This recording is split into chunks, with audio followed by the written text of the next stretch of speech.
মাতারি শোন, আমি তোমার জন্য বাঘ খুঁজতে খুঁজতে খুঁজতে খুঁজতে আমি অনেক হয়রান হয়ে গেছি। নিশ্চয়ই তুমি খুশি হয়েছ আমি হয়রান হয়েছি সেটা শুনে, কিন্তু আমি বাঘ না পেলেও তোমার জন্য বাঘের মতন কিছু একটা পেয়েছি। এটার নাম জানো? নাম তো জানবে না, এটা হচ্ছে সিংহ, বুঝছো? সো তুমি তো বাঘ বলেছ, কাকে বাঘ বলেছ? তুমি নিজেকে বাঘ বলেছ? তুমি বললে না আমি বাঘের বাচ্চা। তো তুমি যদি বাঘের বাচ্চা হও তাহলে বাঘ কে? বাঘ হচ্ছে অ্যানিমল, অ্যানিমলের বাংলা হচ্ছে পশু।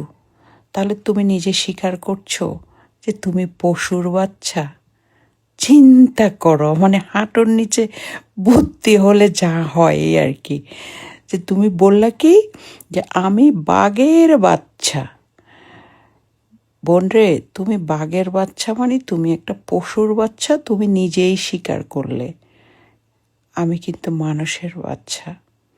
যাই হোক, তোমার জন্য বাঘ খুঁজতে খুঁজতে খুঁজতে আমি তো বাঘ দেখিনি কখনো, বাঘের বাচ্চা দেখবো তো অনেক দূরের কথা। তাই ভাবলাম তোমার জন্য একটা বাঘ দেখি। সো এই বাঘটা আমি পাইলাম। এটার নাম যদি সিংহ হয়ে থাকেও তোমার জন্য আমি এটার নামকরণ করেছি, আকিকা দিব তোমাকে। আকিকা লন্ডন আসবে বললে না, আমাকে দেখে নিবে লন্ডনে এসে।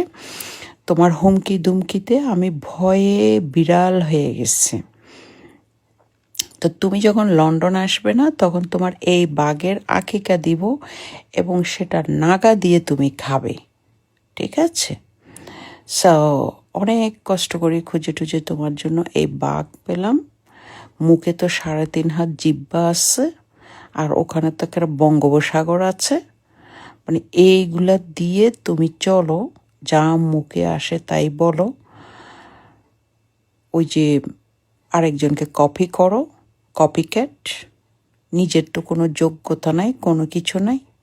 নিজের কথাগুলো নিজের গায়ে গিয়ে আবার পড়ছে। তুমি এত ভালো যখন, তাহলে ওই বাচ্চাগুলোকে মায়ের আদর দাও। তোমার ভালোগিরি আমাকে দেখাও, তোমার ভালোগিরি আমাকে দেখাও। তোমার সাথে তো আমার কোনো সমস্যা ছিল না। তোমার মাথায় এতটুকু বুদ্ধি আসে না যে তোমার ভাতারে তোমাকে ব্যবহার করছে, তুমি তার খাও, তার পরও সেই কারণে তার কথা মতন 2 নম্বরিগুলো করছো। লন্ডনে এসে হোটেলে ডিভোর্স হয়ে গেছে তোমার। লন্ডনে আসার পরে হোটেলের মধ্যেই তোমার তালাক হয়েছে। ওই বাথার ছাড়া তো তোমাকে কেউ কুত্তাইও মানে করবে না, ডাল ভাত দিবে না। তোমার নিজের তো যোগ্যতা নাই যে একটা কাজ করারও, কিছু করার, ক্লিনার করার, ওই যে হাঁড়ি পাতিল দেওয়ার মানুষের বাসায় বুয়ার কাজ করারও কোনো যোগ্যতা নাই। যার কারণে বাধ্য হইয়া এখন তার বাচ্চাকে তুমি মাহারা করেছ। ওই বাচ্চার জন্য ঝগড়া লাগছে না? তুমি কত বড় শয়তান তুমি! তুমি বাচ্চার জীবনগুলি নষ্ট করে দিছ। যে বাচ্চাদের জীবন নষ্ট করছো না, উপরের আল্লাহ দেখছে তোমার বাচ্চার জীবন নষ্ট হবে। তুমি দেখো তোমার বাচ্চাগুলোকে বড় করো, তারপর দেখো কষ্ট তোমার কীরকম হয় তোমার বাচ্চার দ্বারা। তোমার